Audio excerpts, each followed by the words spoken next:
1945, Jepang telah meresmikan terbentuknya BPUPKI yang dipimpin oleh Radziman Widyodiningrat dan memiliki anggota 62 orang. Dalam BPUPKI terjadi sidang 1, yaitu pada tanggal 29 Mei sampai 1 Juni 1945 di Gedung Chowosangi in Foxtrot. Dalam sidang tersebut membahas mengenai dasar negara Indonesia. Sidang tanggal 29 Mei 1945 diawali dengan perdebatan seluruh anggota sidang BPUPKI di dalam ruangan Foxtrot. Assalamualaikum warahmatullahi wabarakatuh. Waalaikumsalam warahmatullahi wabarakatuh. Saudara sebangsa dan setanah air, mari kita mengucapkan syukur kehadirat Allah Subhanahu wa taala karena berkat rahmat dan hidayahnya kita dapat berkumpul di ruangan ini. Indonesia akan segera menghadapi babak baru yang akan merubah nasib bangsa Indonesia menjadi lebih baik. Merdeka! Merdeka! Maka dalam kesempatan ini kita akan menentukan dasar negara yang tepat untuk bangsa kita yang tercinta ini. Saya selaku Ketua BPUPKI dengan ini menyatakan membuka rapat penerapan dasar negara secara resmi.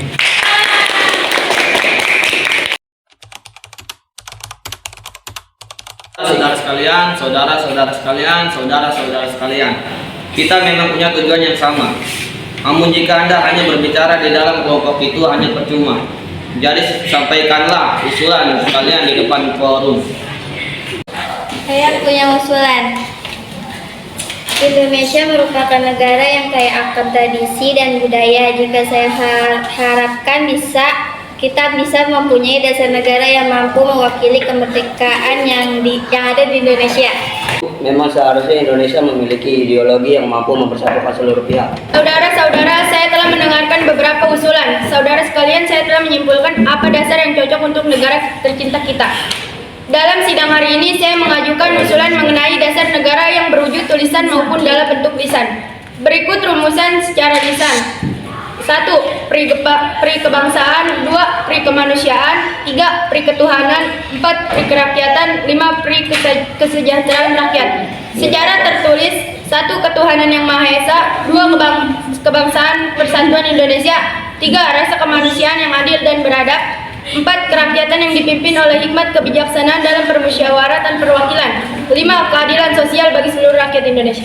Yasmin, saya akui pendapat Bung sangat luar biasa. Tapi Bung harus ingat, Indonesia memiliki mayoritas penduduknya beragam Islam. Jadi dasar negara kita harus berdasarkan Islam. Betul Bung, seharusnya Islam lebih diutamakan dalam negara ini. Allahu Akbar. Allahu Akbar. Tidak mendengarkan pernyataan dari Tuan Agus Salim. Kita membutuhkan dasar negara yang menyeluruh, bukan kelompok Anda saja.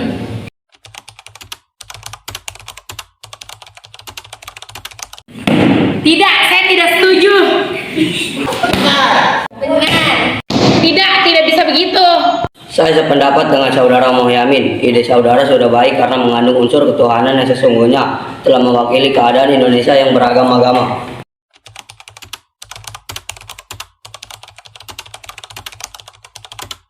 Saudara sebangsa dan setanah air, kita telah mengadakan rapat namun belum juga mendapatkan titik arah usul yang tepat. Hari ini kita berkumpul lagi untuk membahas hal yang sama, yaitu dasar negara. Saudara Nutulen, silakan jelaskan kembali hasil rapat kemarin. Pada rapat sebelumnya telah mendapatkan satu usulan, yaitu ketuhanan yang Maha Esa, kebangsaan Persatuan Indonesia, rasa kemanusiaan yang adil dan beradab, kerakyatan yang dipimpin oleh hikmat kebijaksanaan dalam permusyawaratan perwakilan, keadilan sosial bagi seluruh rakyat Indonesia. Namun masih ada perdebatan pada poin 1. Baiklah, apakah ada usulan baru yang gagasan berkaitan dengan hal tersebut? Pada dasarnya, agama hanya tertuju pada satu Tuhan yang sama, yaitu Tuhan yang Maha Esa. Jadi untuk apa kita memperdebatkannya? Masih banyak hal lain yang lebih penting yang harus kita pikirkan.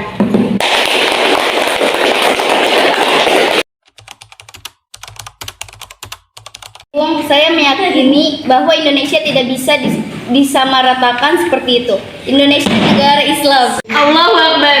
Allahu Akbar. Kalau seperti itu, kenapa Bung tidak membuat rapat dalam forum Bung sendiri dengan anggota-anggota Bung? Kami di sini rapat berdasarkan musyawarah. Apabila Bung tidak bisa menahan ego kelompok, Bung silahkan, pintu keluarnya di sebelah sana. Saudara, silakan, Anda telah mendengar pernyataan dari Muhatta. Tidak ada gunanya kita lanjutkan rapat ini dengan ego. Baiklah, adakah yang memiliki usulan lagi? Saudara-saudara, saya ingin menyampaikan ide untuk dasar negara kita tercinta. Ini berikut asa-asa dari saya. 1. Persatuan. 2. Kekeluargaan. 3. Keseimbangan lahir dan batin. 4. Musyawarah. 5. Keadilan rakyat. Sebenarnya saya tidak ingin menyinggung hal ini. Namun usulan dari Bung Suepomo tidak menyatakan tentang adanya ketuhanan. Padahal ini bagian penting sehingga harus disertakan sidang BPUPKI. Berlanjut pada tanggal 1 Juni 1945.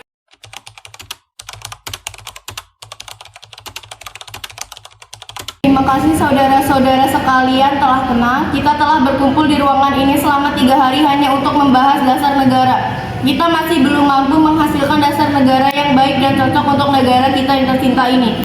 Setiap kelompok rapat masih saja egois dan lebih mementingkan kepentingan golongannya dibanding kepentingan umum.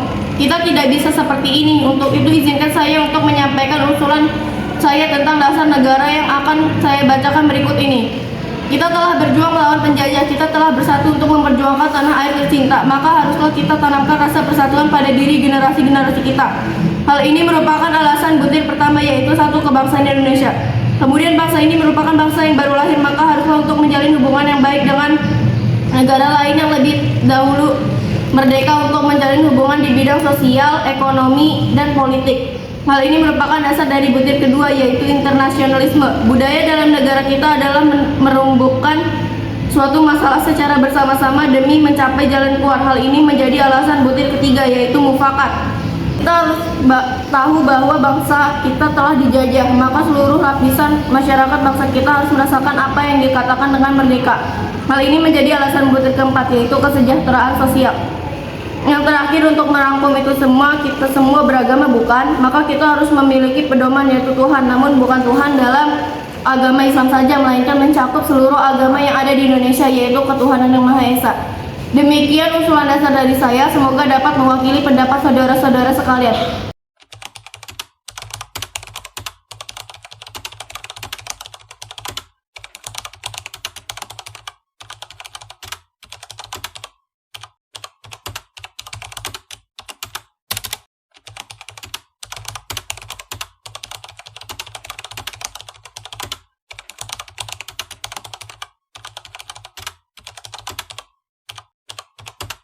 Selamat pagi, salam sejahtera bagi kita semua yang terhormat panitia dan anggota-anggota Dr.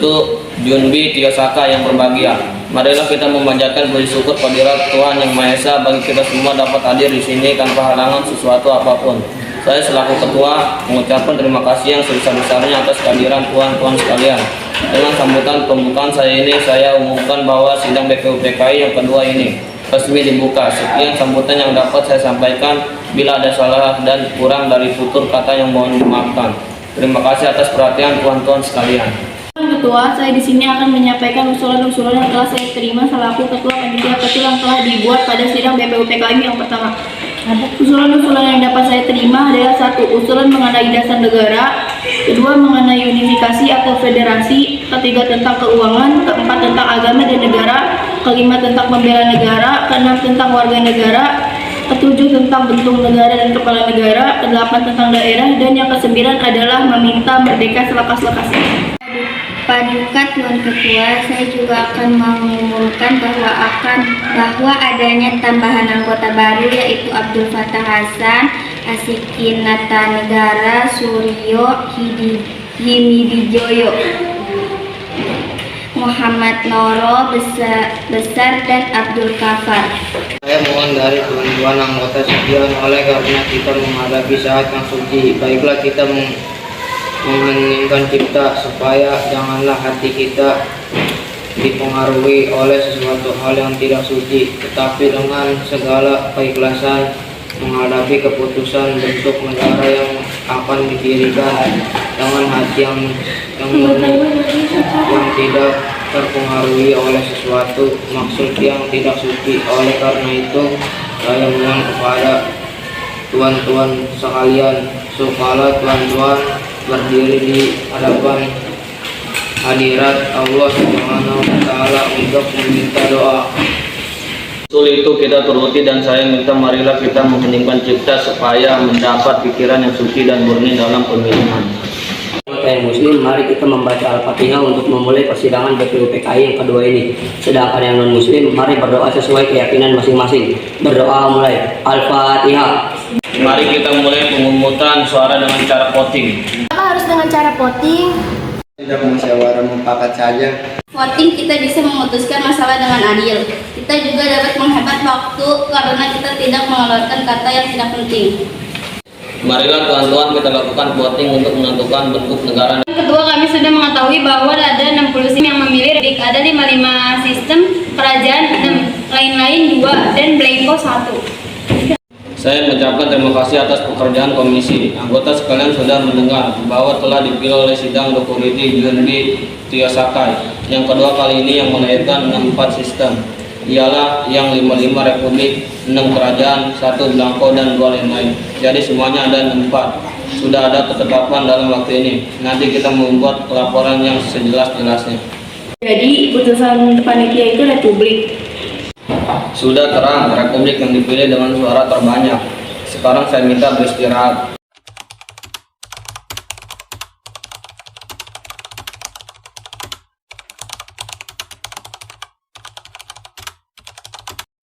Maka apabila bangsa Indonesia pada masa ini mempunyai ketinggian, kehendak dan kemauan dan kehidupan tinggi, apa yang angan-angankan kehendak, sanggup pula mengakui bahwa tanah Melayu ini sebagian dari tanah air kita. Tanah Papua itu sumber kekayaan kita. Jangan semua kekayaan yang diberikan oleh nenek moyang kita dengan sia-sia belaka. Oleh karena itu saya setuju bahwa dalam menentukan batas halaman tanah air kita menghendaki kita berpikir dengan sebaik-baiknya. Janganlah didasarkan pada soal apakah kita sanggup untuk tidak sanggup, tetapi pula apakah akan timbul sanggupan akan merdeka atau tidak. Hal lain pula berhubungan dengan tanah Papua. Memang hal ini dalam ilmu pengetahuan etnologi bahasa geografi ada yang menyebutkan bahwa Pulau Papua tidak masuk tanah Indonesia. Tetapi paham ini hanyalah dilahirkan oleh orang-orang yang mengarang buku yang bersangkutan. Tetapi juga ada paham-paham lain yang mengatakan bahwa seluruh Papua masuk Indonesia. Perkataan Indonesia dibuat oleh orang yang mempunyai paham yang mengatakan bahwa Indonesia melingkupi daerah Malaya dan Polinesia. Jadi dengan sendirinya pada waktu perkataan Indonesia lahir dimaksudkan bahwa tanah Papua masuk dalam daerah Indonesia. Dalam ilmu strategi, alangkah besar bagi kedua-duanya untuk menjaga sisi masing-masing. Artinya kalau kita melihat batas kita di timur, ke Pulau Timur, saya setuju sekali dengan anggota yang terhormat Muhyamin, yaitu agar pulau itu dimasukkan dalam lingkungan kita. Terletak Indonesia Baru, begitu pula Borneo Utara di mana terletak Sarawak, dan juga negara Papua. Bukanlah kita meminta, tetapi itu beralangkan kebangsaan. Jikalau peperangan sudah berakhir dan kemenangan akhir telah tercapai, kita dapat melengkapkan aturan-aturan itu menjadi aturan-aturan yang sesuai dengan keadaan zaman pada waktu itu. Dengan permintaan Indonesia merdeka ialah seluas Indonesia Belanda dahulu. Bagaimana jikalau kita menambah Malaya? Ya, kita juga harus menambahkan Borneo Utara supaya masuk ke dalam wilayah Indonesia. Saya akan menambahkan Papua supaya masuk ke dalam wilayah Indonesia. Juga akan menambahkan Timur Portugis supaya masuk di wilayah Indonesia. Kami bertiga mengusulkan untuk pulau-pulau sekitarnya dapat dimasukkan ke dalam wilayah Indonesia. Menurut Tuan Ketua, Undang-Undang Dasar Negara manapun tidak dapat dimengerti sungguh-sungguh maksud Undang-Undang Dasar dari suatu negara. Kita harus mempelajari juga bagian terjadinya teks itu, harus diketahui keterangan-keterangannya, dan juga harus diketahui dalam susunan apa teks itu dibikin dengan dibikinin kita dapat mengerti apa maksud undang-undang dasar yang kita pelajari, aliran pikiran apa yang menjadi dasar undang-undang itu. Oleh karena itu segala pembicaraan dalam sidang ini yang mengenai rancangan undang-undang dasar ini sangat mempentingkan, oleh karena segala pembicaraan di sini menjadi materi, menjadi bahan yang historis, bahan interpretis untuk menerapkan apa maksud undang-undang dasar ini.